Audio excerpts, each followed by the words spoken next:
নেপালে গত বৃহস্পতিবার অনুষ্ঠিত হয়েছে সাধারণ নির্বাচন। গত সেপ্টেম্বরে জেনজির বিক্ষোভে সরকার পতনের পর এটিই দেশটির প্রথম নির্বাচন।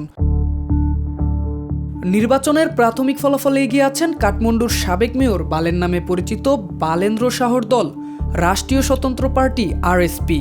প্রাথমিক গণনায় দেখা গেছে বালেন্দ্র শাহর দল আরএসপি 94টি আসনে এগিয়ে রয়েছে।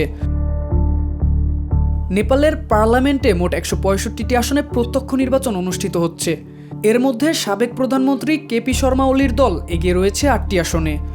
অন্যদিকে দেশটির অন্যতম পুরনো রাজনৈতিক দল নেপালি কংগ্রেস, যার নেতৃত্বে আছেন গগনা থাপা, তারা এগিয়ে রয়েছেন 9টি আসনে।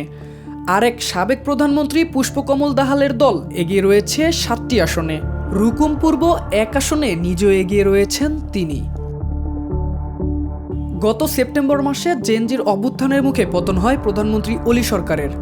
এরপর 3 দিনের মধ্যে দেশটির সাবেক প্রধান বিচারপতি সুশীলা কার্কি অন্তর্বর্তী সরকারের প্রধানমন্ত্রী হিসেবে দায়িত্ব নেন। পরবর্তী সময়ে আলোচনা শেষে নির্বাচন কমিশন 5 মার্চ পার্লামেন্ট নির্বাচনের তারিখ ঘোষণা করে।